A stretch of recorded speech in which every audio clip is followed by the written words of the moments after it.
Ladies and gentlemen, again this evening, the Daily Classic has the pleasure of presenting to you the world's most eminent criminologist and crime commentator, The Shadow. Okay, you're on the air. The Shadow speaks, bringing to you the latest news in the world of crime, prevention, and detection. This afternoon, a crime was committed which brought only tragedy to the perpetrators. 3 young desperados held up a bank and escaped in their car. The police quickly picked up their trail. There was a running gunfight between bandits and police, which finally resulted in the 3 misguided young men plunging to their death. Once again is proved the truth of that old adage, crime does not pay. Well, friends, we have a distinguished visitor in our midst, but the news won't make the society page. Honest John is back in town. Honest John is one of the last of our old-time safecrackers. So if your strong box blows up with a loud bang, don't think it's the 4th of July. It may be old John celebrating his release from what he probably calls the big house or stir. Let us hope that the Police Commissioner Weston, whom we hear never misses one of our broadcasts, will keep an eye on Honest John. Hi there, Commissioner. Memorandum to Detective Bureau. Check on Honest John. Yes, Commissioner. Ladies, here's a little incident which proves that silence is really golden. Last night, bandits entered George Ward's furniture store. Mrs. Ward was alone in the place. The good lady was so frightened she couldn't talk. At least that's what the bandits... It's too bad something don't scare him so bad that he can't talk. There ought to be a law against guys like him shooting their mouth off within the city limits. But still, Mrs. Ward refused to say a word. At the point of a gun, they took from the cash register a $1 bill and 1 thin dime. The moment they'd gone, Mrs. Ward calmly removed a $100 bill from her mouth. Witnesses took the license number of the car, 3Y-41-37. I'll repeat that, 3Y-41-37. Did you make a note of that? Yes, sir, I did. Last night, young Michael Nolan took his pretty fiancée, Dorothy Walsh, for a drive along the scenic highway overlooking the city. With a bright lover's moon overhead, they stopped to enjoy the view and to romance. Today, police discovered their bodies in Nolan's car and are holding a transient named Miller for the murder. Well, you can't go in now, miss. The Shadow's on the air. Oh, but I'm Phoebe Lane. Sorry you couldn't get in there if you was Calamity Jane. But I'm working for the Shadow. Well, I'm the Shadow's shadow. Well, then just fade away, will you, please, lady? But I've got important news that must go on the air right away. I've got it all written down here. Look here. See? Last night in John Morgan's warehouse, not a creature was stirring, not even the watch. What I'm doing? This is my job. As robbers silently jimmied a window, they were greeted by cries of, "Get out, get out." They did. An hour later, when police stopped to investigate the window, the parrot was still screaming, "Get out, get out." Ladies and gentlemen, there seems to be a slight disturbance in the studio.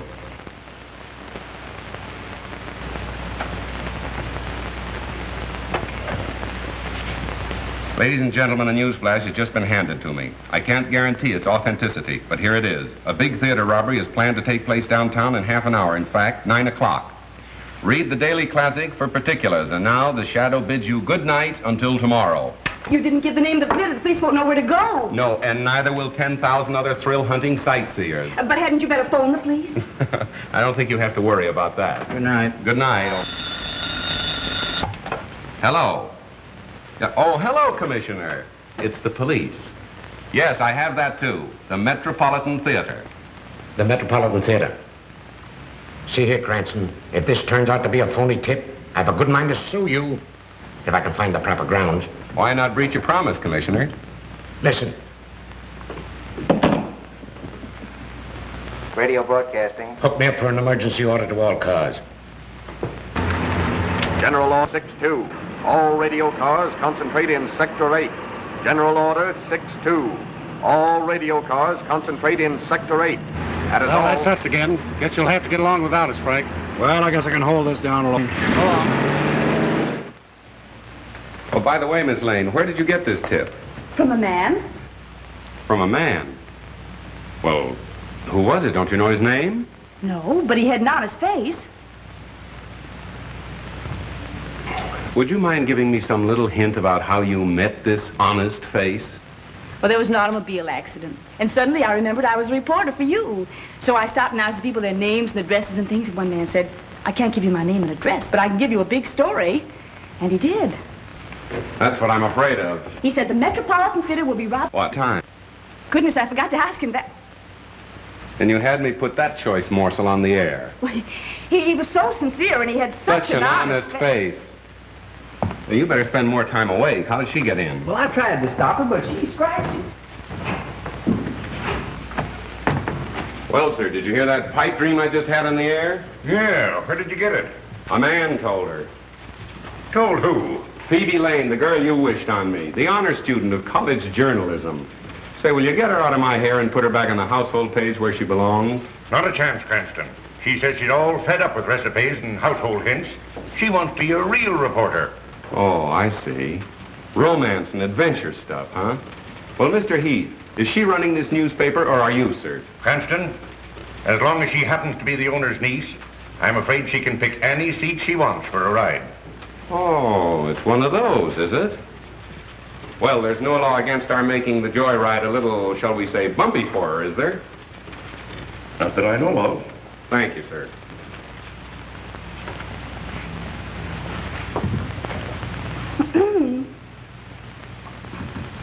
Ladies and gentlemen, this is Phoebe Lane, the real brains of the shadow who thinks he knows all about crime.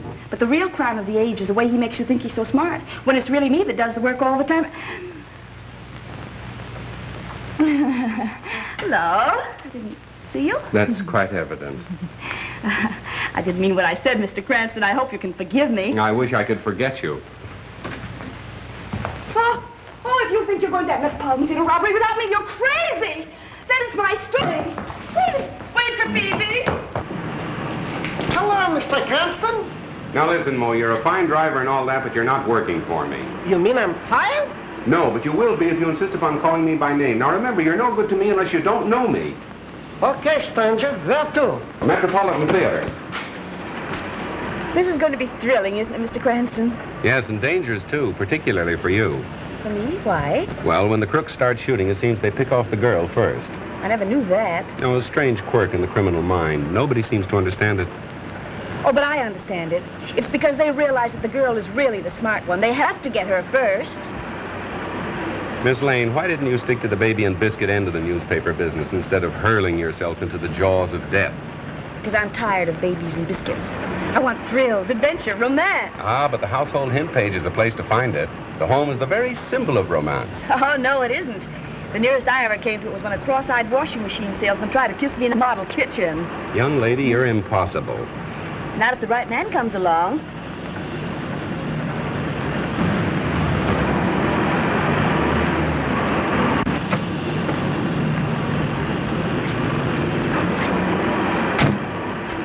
Hang around a while, Mo. Okay, stranger. Where are the police? Oh, don't worry about that. They'll be around. Oh, we've got to warn the theater right away. Now, wait a minute. Let's do some window shopping first. Well, The boss of them all. Police Commissioner Weston in the flesh. And if this turns out to be a false alarm, he'll love me even less than he does now.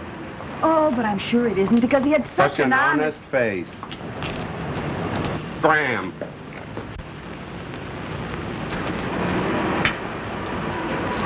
Hello, Commissioner. Say, what kind of a song and dance is this? I hope you realize my whole department has been shifted just to take care of this tip-off. Maybe you'd rather have the theater robbed and let them chalk up another black mark against your record. Now, see here. We got crime down to the lowest level it's been in years. But the way you advertise it, people will think a crime wave is on. You might have twice as much to deal with if I didn't advertise the crime doesn't pay. I'm helping you. Well, I'd like to try running the department without your help, just as an experiment. It's 9 o'clock. Well, well, well. How time flies.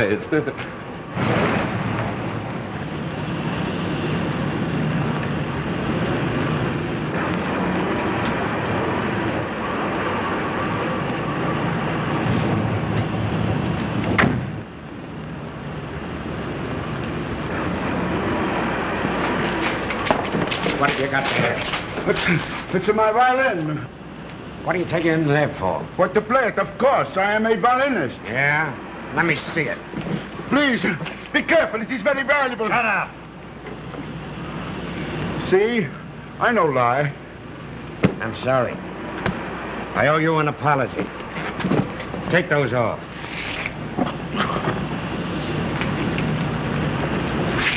I ought to send you to jail for life for bringing me out on such a wild goose chase. I didn't invite you. You crashed the party. Mr. Cranston, I consider you public nuisance number 1. Good. I like to be first in everything, Mr. Weston. I got to phone the paper.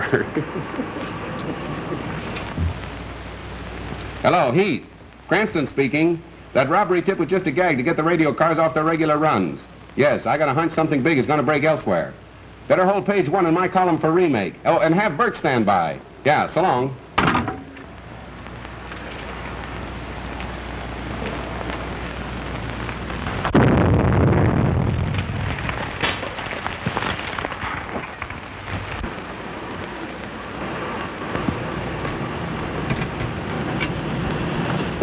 Give me the captain. McCabe reporting, sir. Explosion in 93 Madeira Drive. Yes, sir.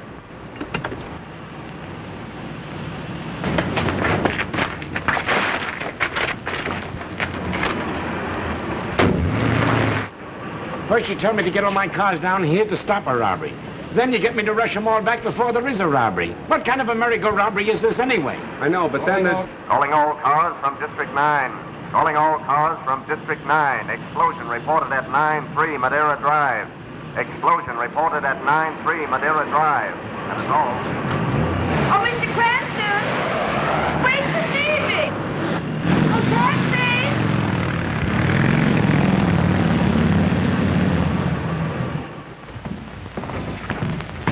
Mr. Cranston, kindly keep your fingerprints to yourself. Riley, take the door. Have you searched the house? Yes, there's no one else here. What, no servants? Servants have a day off every week. Or haven't you heard? One in a house of this size is always someone on duty. Well, I want any information from you, I'll ask for it. That's fine. I've got to phone the paper anyway. Frank, is there a phone still working? In there. Thanks.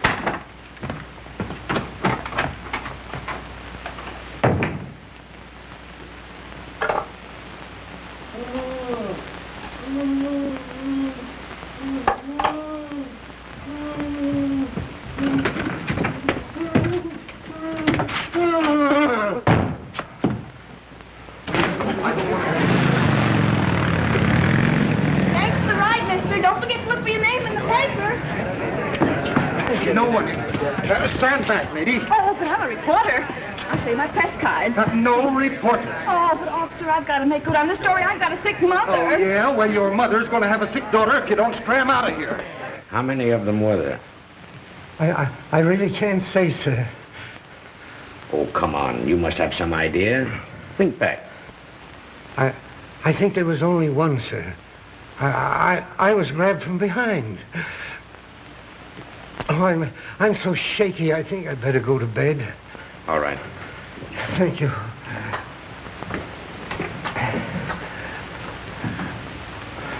Stay with him, Tom. We're wasting time here.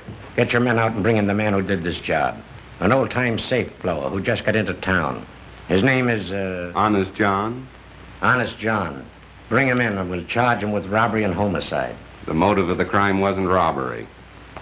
How can you look at that safe and say the motive wasn't robbery? Don't you know that man's watch and wallet are gone? If it wasn't robbery, what was it? Murder. If it was robbery, they'd have taken the bonds, wouldn't they? Marvelous powers of observation. Why do you use the word they, Mr. Cranston? Because one man couldn't have done all this between the departure of the radio car and the time of the explosion. As I recall, you gave the impression Honest John was a very fast workman. Right. And much too efficient to be guilty of a botched-up job like that. That blast wasn't set to blow a safe.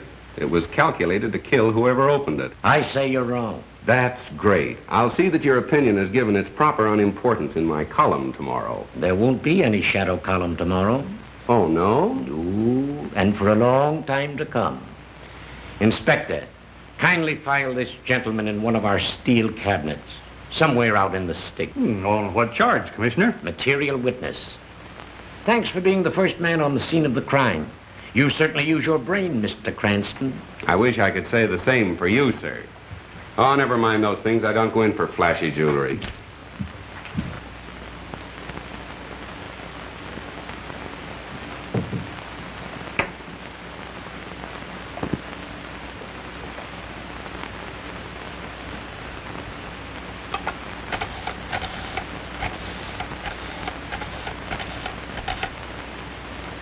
Hello?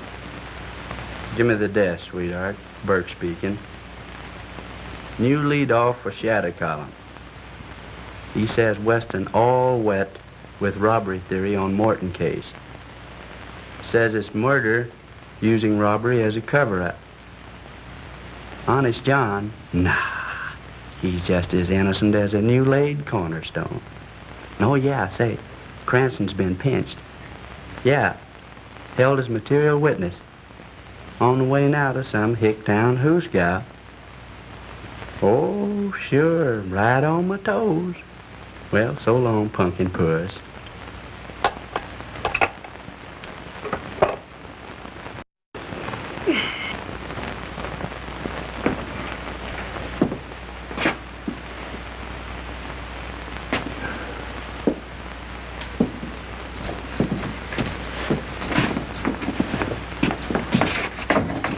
Take it easy, boys. I only want one of you for traffic court. You. Say, officer, I'm sure the judge wants to see me first. Ah, go on back and sit down. I know who to let out and who not to. But I've got to get a message to my folks. Now, if you help me out, I'll take care of you. Take care of me? I'm taking care of you. Come on, get out of here.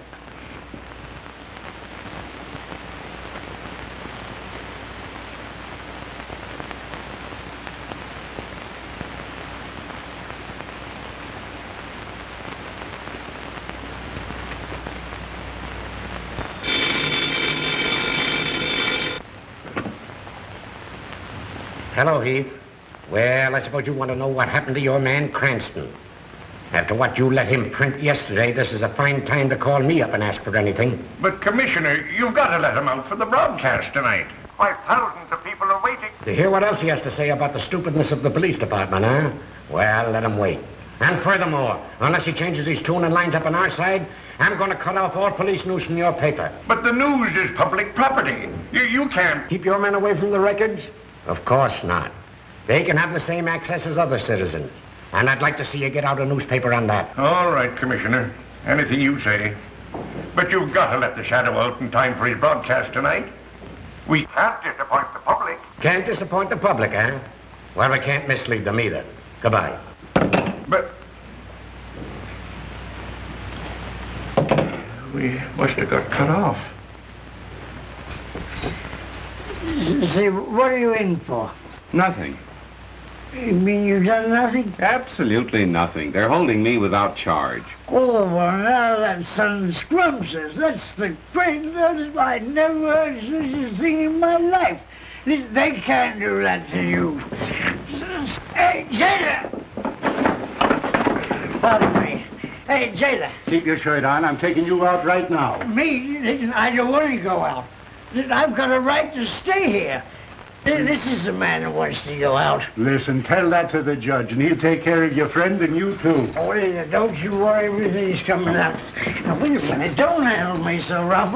Don't worry, everything's coming out all right. Goodbye, old boy. I'll see you soon. I'll see you some more. Good luck. Have a good time. Now, just a moment. Wait, I'll just be listening. Everybody gets out but me.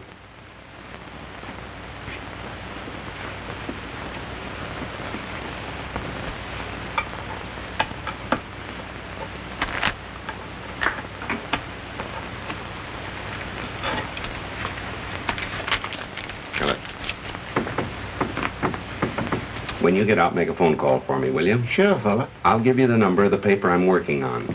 You call them. Come on, you. Yes, sir. I don't mean you, I mean you. Me? Yes, you. Yeah, your girlfriend's here with a habeas corpus, and that lets you out. Oh, good luck, pal.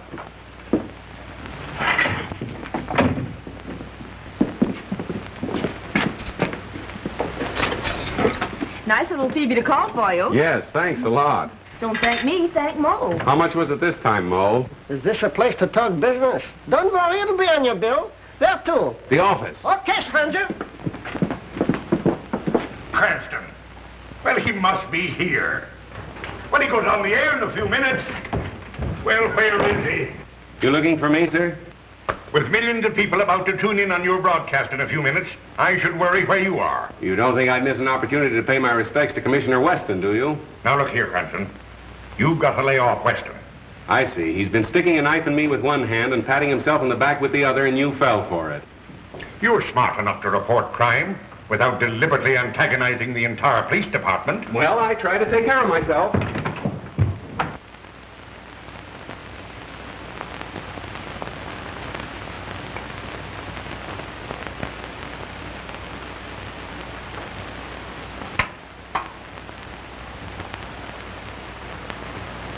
Good evening, friends. Yes, it's your old shadow man, and after languishing in one of Commissioner Weston's small-town jugs, the shadow is just a shadow of his former self. Now we'll get down to the Gerald Morton case and the reported difference of opinion between the shadow and his other shadow, Police Commissioner Weston. Friends, I am now of the opinion that our efficient police department, under the able guidance of the Commissioner,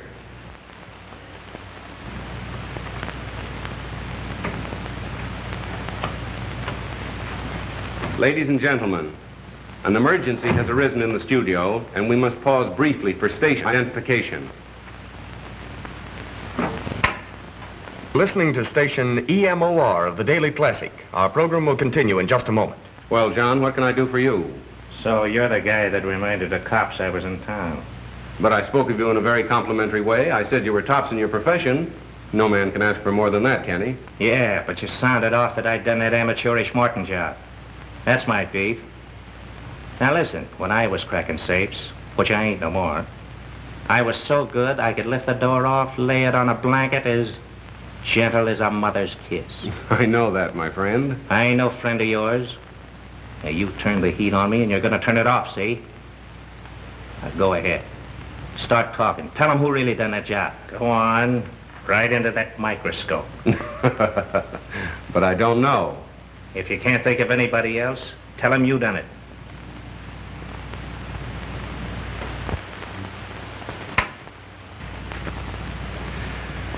My friends, now that I have the situation in the studio absolutely under control, we can resume our discussion of the Morton murder mystery. Why was Gerald Morton murdered?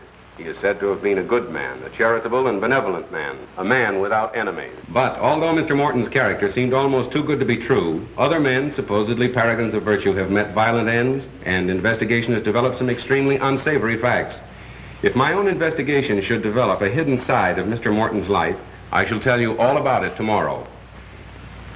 Well, what about me? I can now inform the police commissioner that Honest John is absolutely innocent of the explosion which caused the death of Gerald Morton.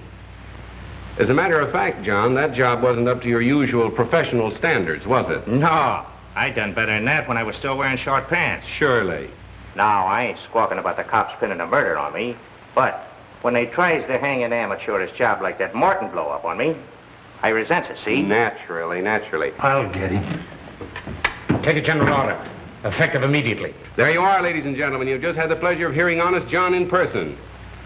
You mean I was on the air? You were, John, and thank you.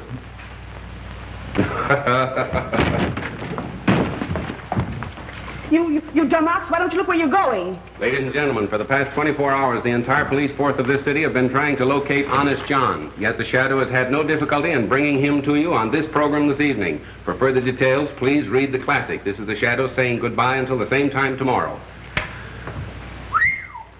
Here's everything ever published on Gerald Morton. Now let's get busy. No, well, let's not. What are you going to do? I don't know. You mean you don't know? That's right. The Shadow doesn't know.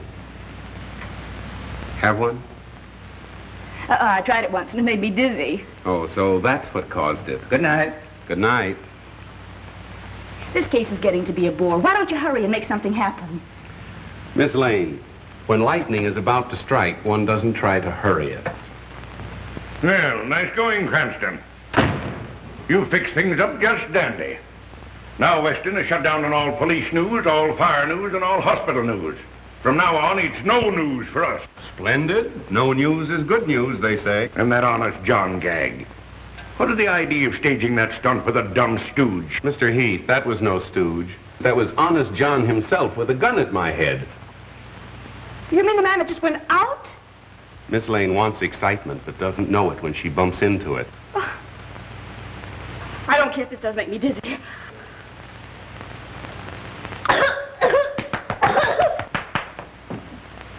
Oh, hello, Matt. How are you? Well, where is he? You mean Honest John, I suppose? Yeah. I do believe, as he'd say himself, that he's taken it on the lam. Why didn't you hold him? Well, why should I? I'm not the police commissioner. Then quit acting like a chump. You know, I think he's got something there. Phoebe, thank you. You're a gentleman and a lady. Now, here, stop this clowning. How are we going to get the paper off the spot you two have got it on? We're not clowning, Mr. Heath, and please don't blame Miss Lane. It was my fault. I thought I was doing Wait something... a minute. I think you hit an angle in your broadcast, where you hinted that Morton's character wasn't all it should be. I don't know. I'll over to my office and work this thing out. All right. My golly, I believe you have something. Yes, there's Mr. Cranston? I'm Mr. Cranston. What can I do for you, sir? I am Roger Morton, brother of the Gerald Morton, whose name you tried to besmirch in your broadcast. I came over to see just what sort of man could be guilty of such an attack. Well, I'd like to explain that. I don't know what you meant by your hint about a hidden side in my brother's life. But in the presence of my attorney... I beg your pardon. Our firm has great commitments abroad, young man. And your paper will pay the penalty if you do or say anything to jeopardize our international dealings. And we deal in millions. That's all. Good night. Night. Now what are you going to do? I'll tell you what he's going to do. He's going to handle the story Morton's way, or he'll sue us for millions. Nice thing. Honest John says I handle it his way or he'll shoot me. Weston says I handle it his way or I go to jail. I think you started all this, sweetheart. Have you got any suggestions? Don't ask me. You're the great big detective. And there you are. You see, she craves action, and when she runs into it, she starts passing the buck.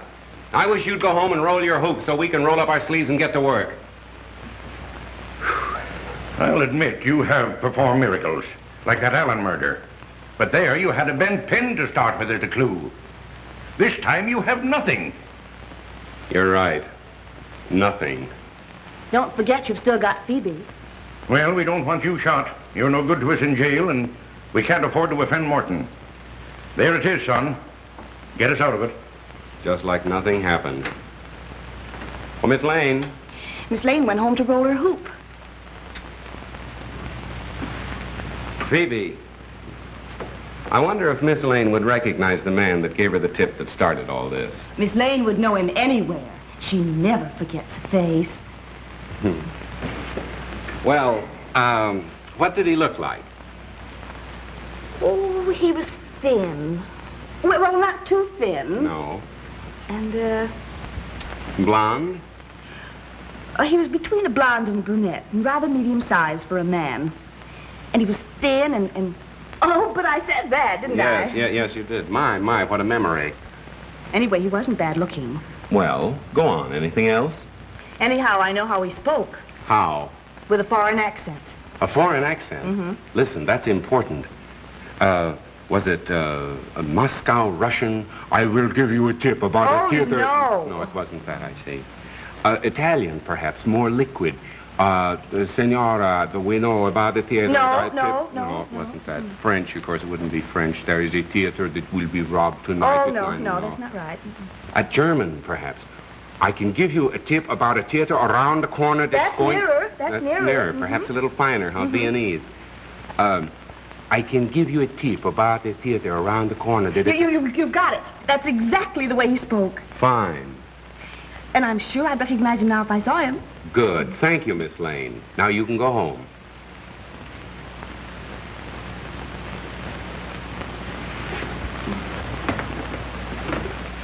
Oh, wait a minute. Let me finish before you go away mad.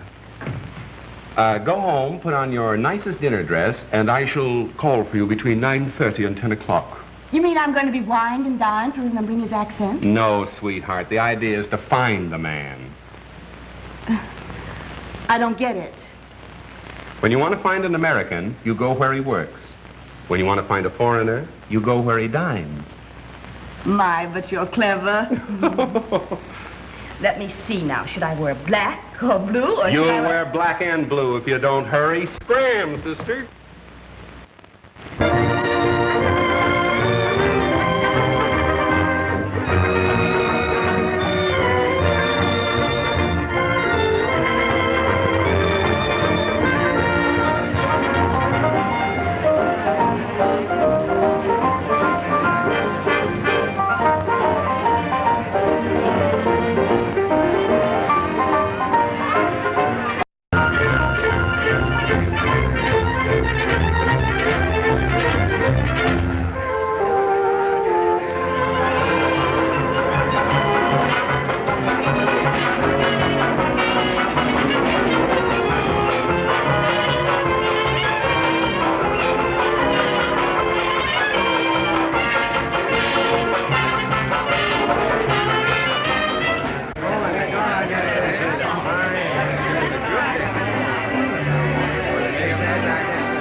Caviar, madame? Oh, no. No, if I eat any more of that buckshot, I'll pass out. Don't you dare pass out until we find that man.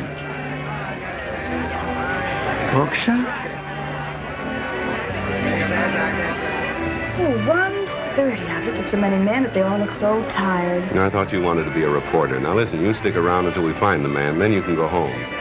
Go home the very minute the fun begins? No, me, I'm not going to do all the hunting and then miss the shooting. Oh, now be reasonable, will you, Phoebe? You're the boss niece. I can't let anything happen to you.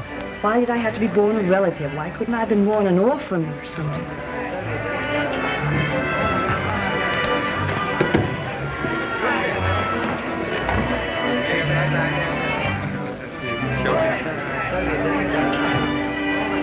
What? There he is.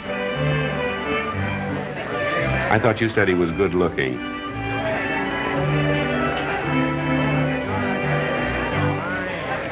Are you sure that's the man? Positive. I'm sorry, sweetheart. You'll have to scram.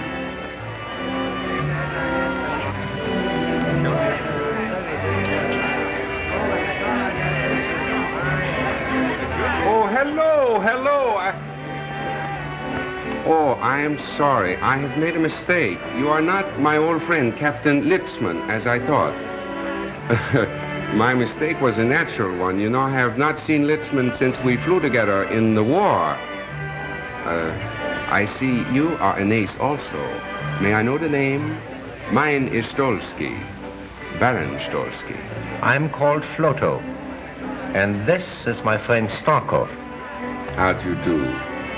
I was told when I arrived in America recently that I could meet and make friends with many people of my own class. I am glad that is so. Waiter, gentlemen, what will we drink?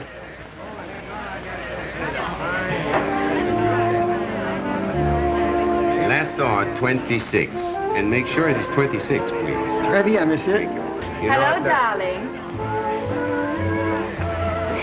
Well, aren't you going to introduce me, precious? After all, I am your wife, you know. Or do you? Oh, yes. Forgive me. Baroness Stolsky. May I present Mr. Floto, Mr. Starkov, my new friend. How do you do? How do you do? Thank you very much.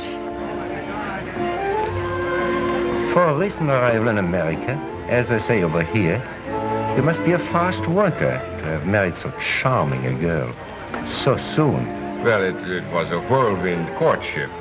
We met on Wednesday, I proposed on Thursday, and we were married on the Statue of Liberty. You met her through her newspaper work? Newspaper work? Yes. You're a reporter for the Daily Classic, are you not?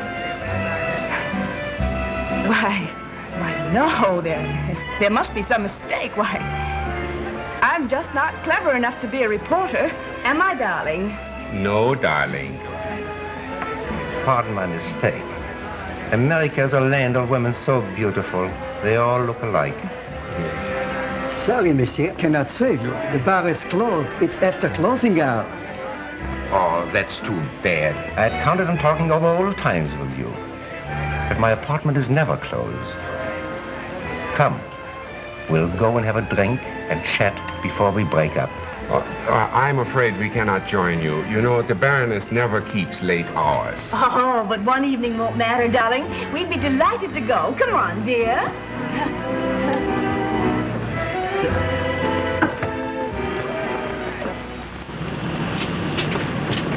Taxi? Midtown Apartments. Oh, no. You see, it is a raining night. I'm sorry, and it's so late. I must take my wife home, I'm sure. But the Midtown Apartments are not far from here. Yes, darling, and I'd love to have another drink.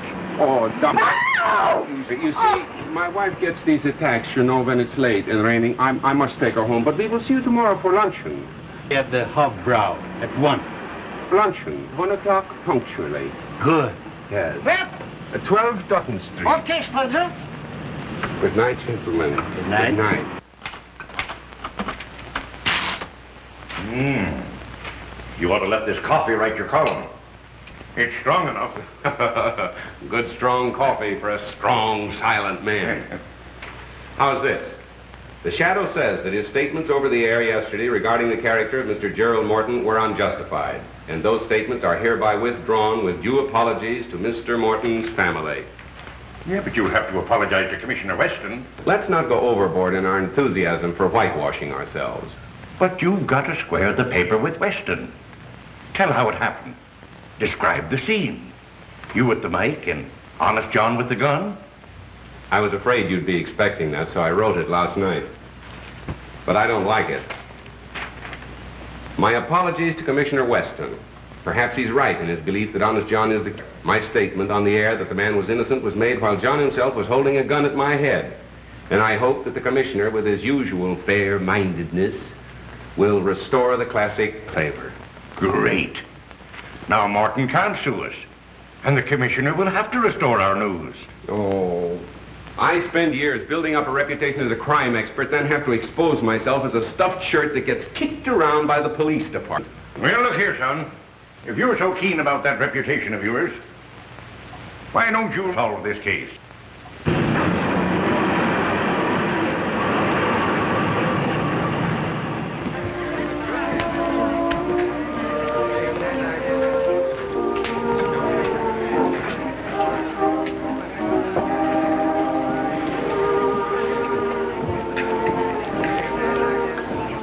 Well, did you check? Who is he?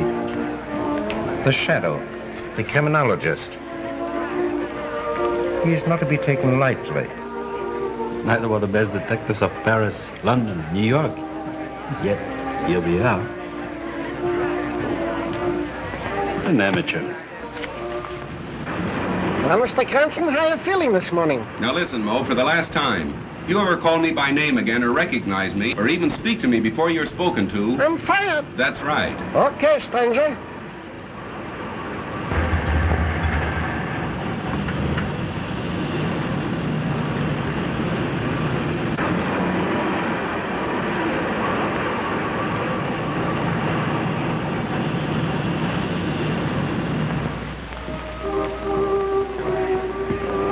I wonder where our friend Mr. Cranston is. There's something wrong, Stalker. There's something wrong with your nerves, my friend. We are not going to leave here with our work half finished. Yes, yes. I know how much there's at stake. That's why I'm so uneasy.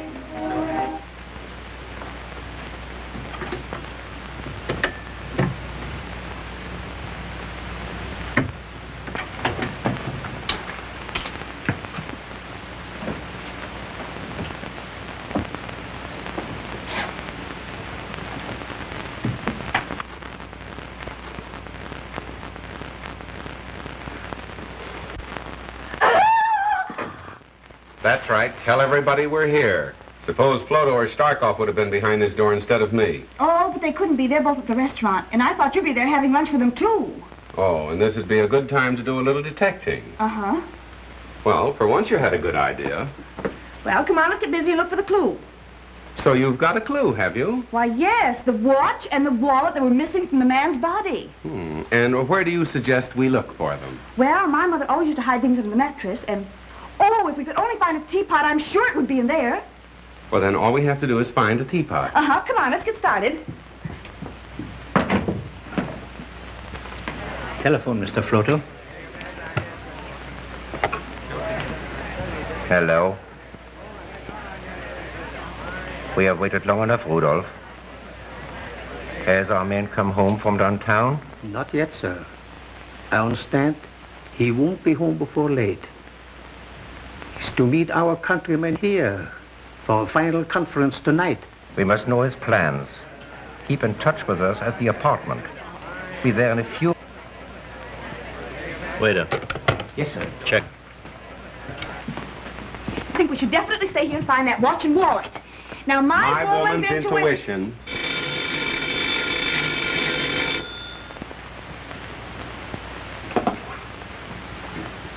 Hello? This is Floto. The master has just gotten home. Early in the afternoon will occur an opportunity when he's gone. Shh, no more. Someone is coming. I'll call you back. What's happened? Just a minute. Operator, can you trace that last call to this number, please?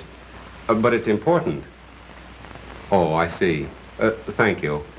Are they going to trace the call? Oh, they can't trace a call on a dial phone. What are we going to do now? Well, wait till he calls back. Till who calls back? The fellow I just talked with.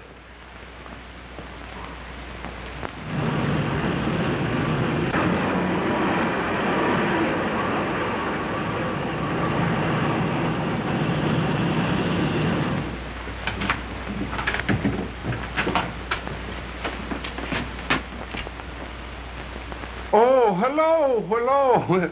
We were afraid we had missed you. We've been waiting and waiting, haven't we, dear?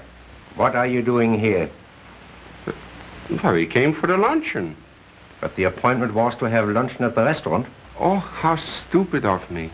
You know, I'm afraid last night when we made the appointment, my mind wasn't on it. You know, my wife had that attack. I trust she's better now. No, I'm afraid she's even worse. Aren't you, dear? Make her comfortable.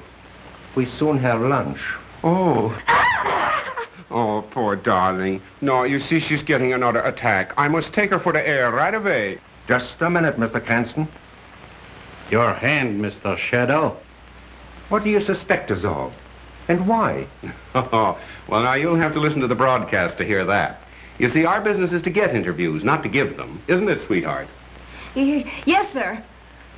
And may we go now? No. Now that we have you here, you are going to stay. Take your time, mister. Taxi stranger? Scram, Phoebe. Thanks for your hospitality, boys. Nice work, Mo. Mo? I thought we were strangers. Have a cigarette, pal?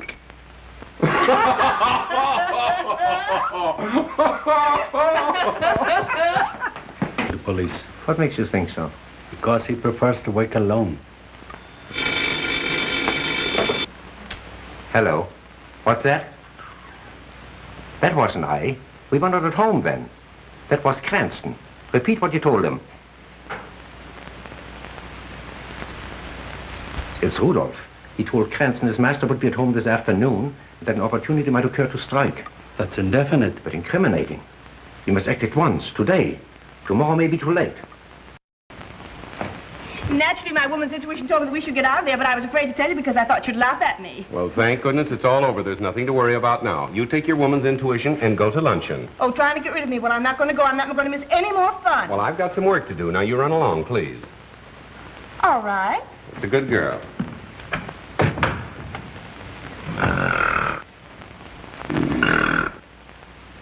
Bert! Bert!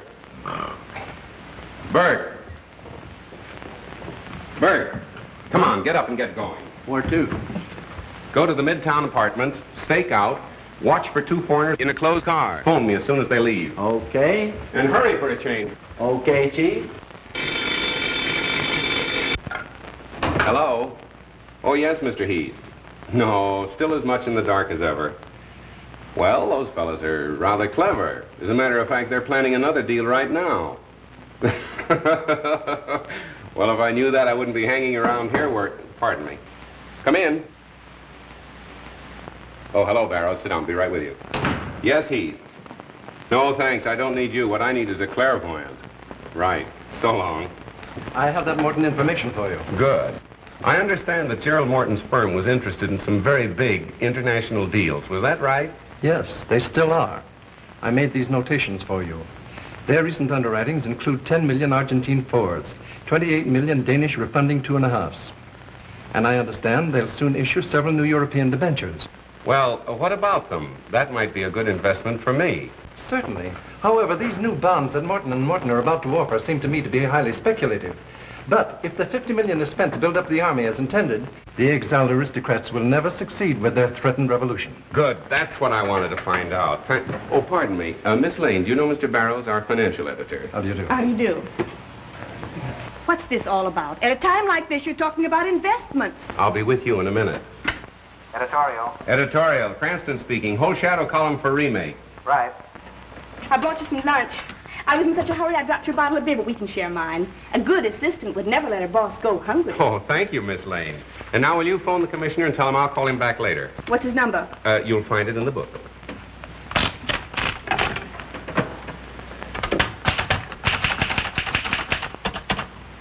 L-A-6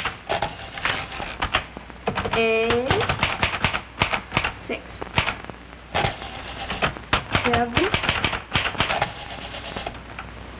2 4 9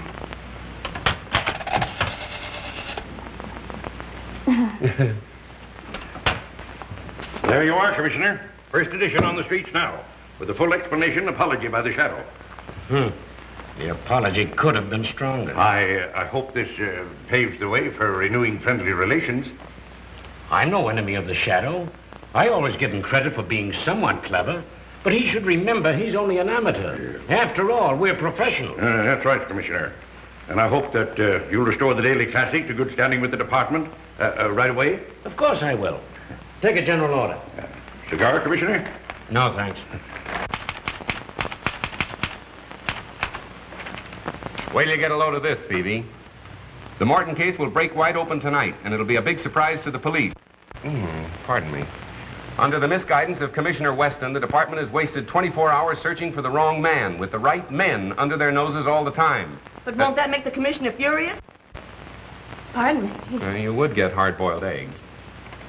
And although the murderers have completely baffled the police by their shrewdness and daring, pardon me, the shadow knows who they are and why they killed Gerald Morton. But how do you know that? We didn't find a single clue and just a motive. Ah, yes, we did. And you'll know when it happens. You're intelligent. You sparkle. I don't know what I'd have done without you on this case, but we've got to keep going. Here, rush this down for the night edition. Yes, sir. Well, pardon me.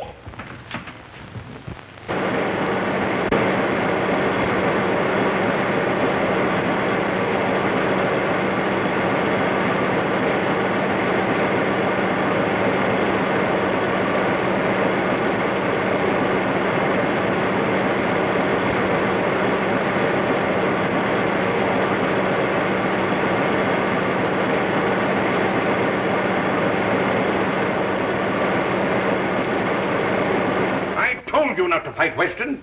You've ruined the paper with your grandstanding. Even if you have added 100,000 new readers to our circulation. Maybe you're right. Maybe I did pull a boner. I did it to keep the confidence of our readers, to prove that we've tried to expose stupidity wherever it exists. For years, we've been trying to educate them and their children to obey the law. Now, maybe you're willing to undo all the good we've done, but I'm not, Mr. Heath. Well, neither am I. But I've got the paper to think of. Suppose you're wrong in this case. Why, they'll laugh you out of town. What if you don't solve this murder this afternoon? Then I'm through, washed up. No more shadow column and no shadow. But if I'm right and Weston's wrong, he's the one that has to change his tune. He'll have to work hand in hand with me, and between the two of us, there'll be so little crime in this city, it'll be a crime. That's the spirit. Now you're talking. Yes, sir. I makes 4 straight passes right in a row. Then I picks up them dice again, breathes on them, and I said, come on, baby, Papa needs the dough. And right there's where the cop comes along. Oh, man.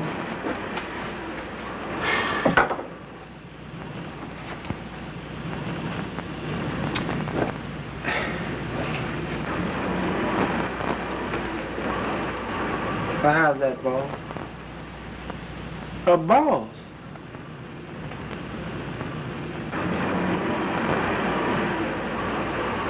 Shine him again, will you, boy?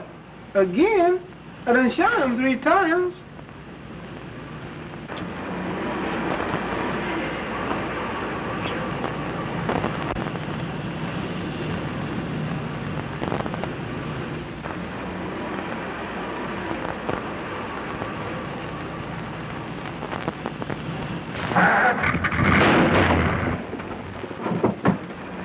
Look out there, boss. You better put that thing away. You're gonna kill somebody. A boss, my shine, money. We'll have the usual introduction, and then naturally work out the theme that crime doesn't pay. Answer that, will you please, Miss Lane? Hello? Yes, this is Mr. Cranston's office. Who shall I say wishes to speak to him? I can't hear you. Oh, I'm so sorry. It sounded just like you were yawning. Oh, I know who that is. I'll take it, thanks. Hello, Burke. Yes, what's up? Bag and baggage, huh? Which way did they go, west? Never mind how I knew. Yeah, so long. I've got to run. Now, if you want to help me, you'll stay here and finish those notes. Well, you're just trying to get rid of me. No, not at all, really. If whether or not I go on the air tonight as advertised depends absolutely upon you. Now, you wouldn't let me down, would you, pal? You bet I won't, pal. All right, so long. Hello, Splendor. Hello, 896 Clover Road, and hurry. Okay, Mr. Cranston. Mo, you're fired. I've warned you a dozen times. Yeah, and I warned you once. Get in. You two, and the first break you make, you're driving a dead passenger. I know I did you wrong, John, but I'll square it later. I'm in a hurry now. Let's talk it over some other time. There ain't gonna be any other time for you, buddy. You can't laugh this off. My apologies to Commissioner Weston. I'm now convinced that he's right in his belief that Honest John is the killer. Oh, that's only the first edition. I had to red apple the commissioner. Wait till you read the final edition. This is the final edition for you, buddy. Just a minute. Another move like that, and I'm gonna let you have it right here. I was only reaching for a cigarette. You got a cigarette, driver? I got you covered now, pal. Well, suppose you left the pen, and you want to go straight. You come to town looking for an honest job. What do you get? A bum murder rap hung on you. Do you really want to go straight, John? On my word of honor. Have a cigarette. Well, go ahead and plug me. Anybody dumb enough to fall for that one's got it covered.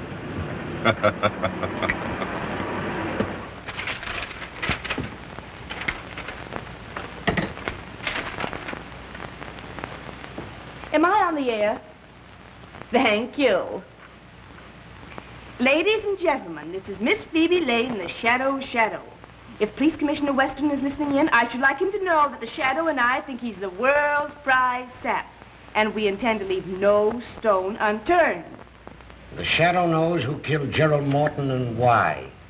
We'll be on the air at 8 p.m. this evening as usual. Well, we'll see about that.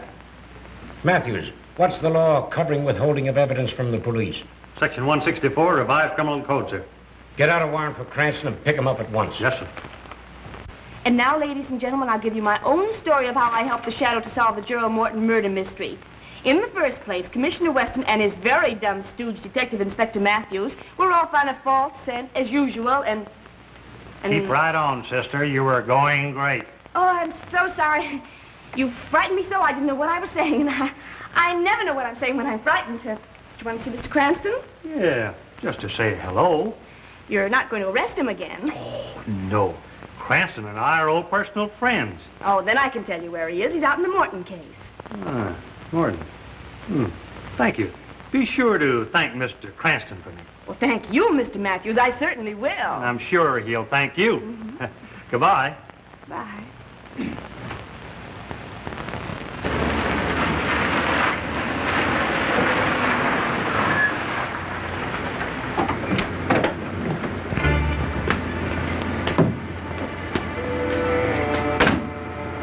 Remember your instructions, Stefan.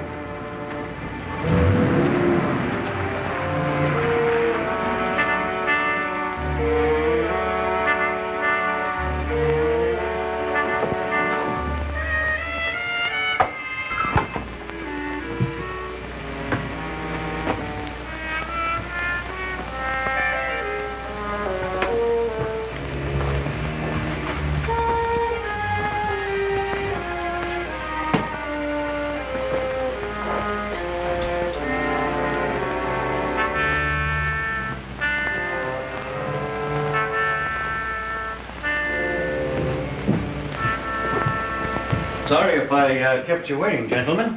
Our appointment wasn't until later. We are not the men you are expecting, but we are here regarding the same matter. Won't you sit down?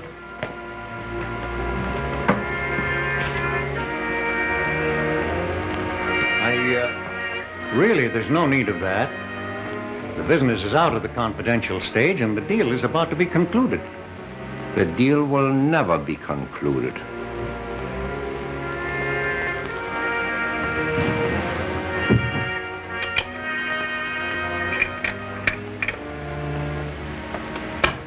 You will kindly take out all negotiable bonds and securities and any large amount of money.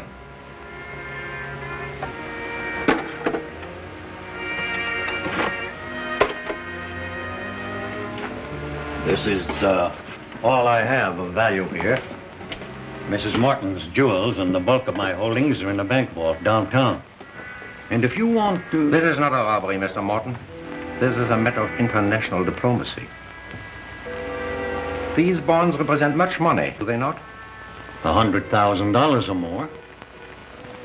I don't see what ends you can gain by killing me. Let us review the history of the loan you were about to make tonight. 3 years ago, a French banker was about to lend that money. He died in an auto accident. The loan was next negotiated with an English financier who was very much devoted to his wife, Mr. Morton. He committed suicide. So you see, we have many ways of taking care of those who oppose us. But say you did kill me. There are other banking houses.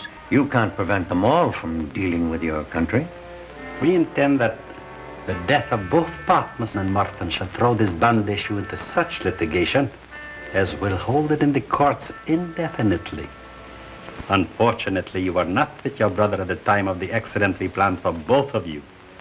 So now you will do as I suggest.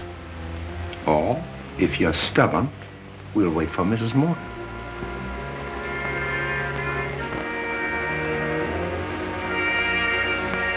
What do you want me to write? The death of your brother will make necessary that you account to his estate for your interest in the firm, will it not? Of course. Good. We take these. Your accounts are 100,000 short. You are faced with exposure as a faithless partner, as a thief of your brother's money. You understand? Now you know what to write, Mr. Morton.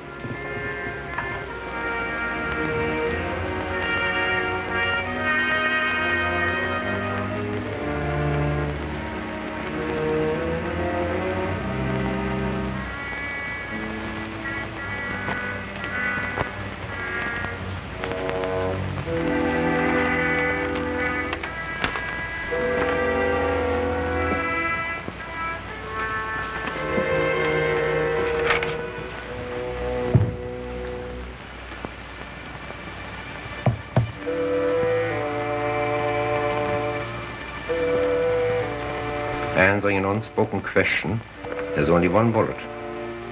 But there are two of us.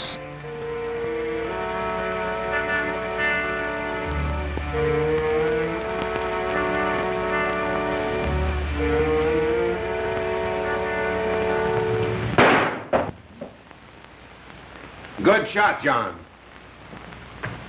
Are you surprised to see me? You won't need this now, Mr. Morton. Oh, Floto, I thought you were clever. Even a small-town constable could spot that concealed weapon. You better let me take care of that, Mr. Morton. Watch him, John.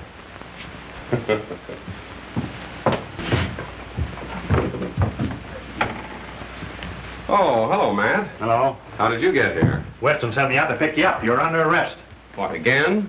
What's the charge this time? Withholding evidence in the Morton case. As usual, the commissioner's late. You?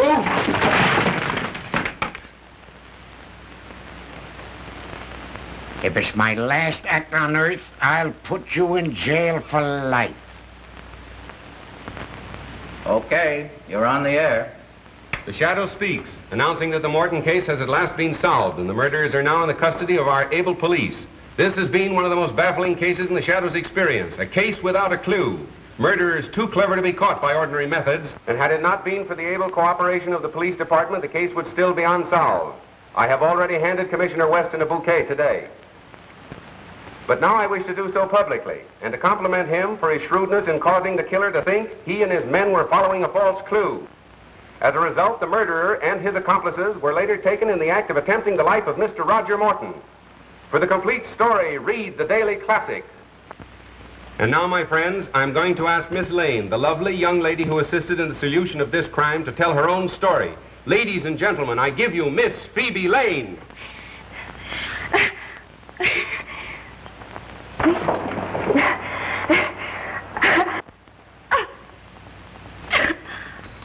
Ladies and gentlemen, there seems to be a great deal of static interference this evening.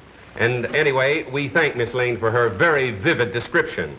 The Shadow speaks. Ladies and gentlemen, crime does not pay. The Shadow bids you good night till our next broadcast.